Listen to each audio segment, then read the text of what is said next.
کے بغیر, آپ کہتے ہیں پانی کو. پھل پکتے ہیں کیا کبھی تاب کے بغیر, تاب کہتے ہیں روشنی کو.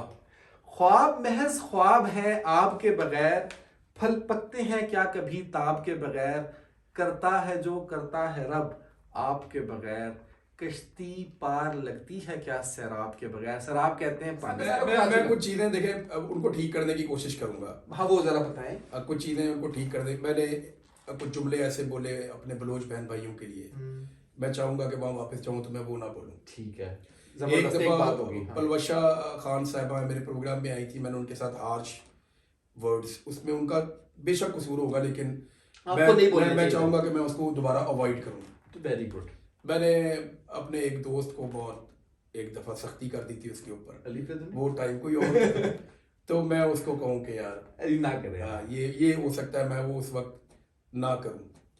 تو یہاں کی جو ڈینمارک کی یونیورسٹی ہے, یونیورسٹی آف کوپن ہیگن, اور پرتگال کی جو یونیورسٹی ہے, یونیورسٹی آف کوئمبرا, جو اولڈسٹ یونیورسٹی آف یورپ ہے, وہ ہمیں ایکریڈیشن دے سکتی ہے. یعنی کہ جیسے النمل یونیورسٹی ہے نا, اس کو ڈگری, تو یہ ہم ایک مقصد لے کے چل رہے ہیں. اور میں آپ کے بچوں کو اس میں انکم بھی آئے گی, اپنے گھر بیٹھے ہوئے کام کریں گے. سب کچھ پاکستانیوں کے دماغ میں یہ بات بٹھائی گئی ہے کہ تم ایک قوم نہیں بن سکتے اور تم ایک قوم نہیں ہو, جبکہ ایسا نہیں ہے, اور تم کبھی بھی تبدیلی نہیں لا سکتے, تم کبھی بھی انقلاب نہیں لا سکتے. دوسرا میرا سوال آپ سے یہ ہے, اچھا کوئی سوال اگر آپ کو لگے کہ نامناسب ہے یا چبھ رہا ہے تو آپ اس کو پاس کر سکتے ہیں, آپ سوال کریں. یہ ارشد شریف کے بعد ہوا یہ بات, تو اس میں لوگوں کو یہ بھی لگا کہ کہیں یہ ایک دوسرا ارشد شریف واقعہ خدا نخواستہ نہ ہو جائے, اور وہ کہتے تھے کیا کہتے تھے, وہ یہ کہتے تھے کہ جنرل فیاض حمید پہ اور عمران خان پہ سارا الزام ڈالو اور پریس کانفرنس کر کے یہ باتیں کرو, اور کچھ ویڈیوز بناؤ جس میں تم کہو کہ بشرا بی بی انتہائی گھٹیا کردار کی خاتون ہے اور انہوں نے کچھ گندے کام کیے ہوئے جو انہوں نے مجھے لکھ کے دیے تھے کہ یہ تم نے کہنا ہے. اچھا, وہ آپ کہتے تھے. میں نے ان سے کہا میں نے کبھی بھی کسی کی نیچی زندگی میں بات نہیں کی. میں کیوں یہ جھوٹ کو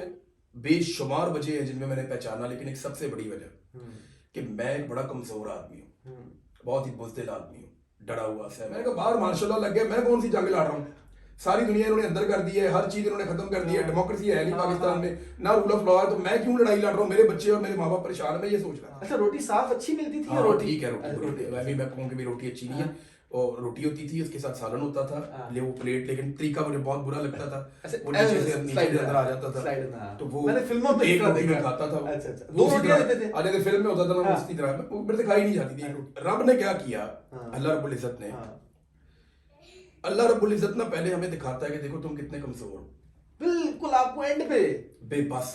جیسے وہ ابراہیم علیہ السلام کے ہاتھ میں چھری پکڑا دی, اسماعیل علیہ السلام کی گردن پہ چلانی. اب کتنا باپ کمزور ہوگا, 10 سال کا بچہ, لیکن چلواتا نہیں ہے چھری, اللہ وہ کومیٹا بھیج دیتا ہے.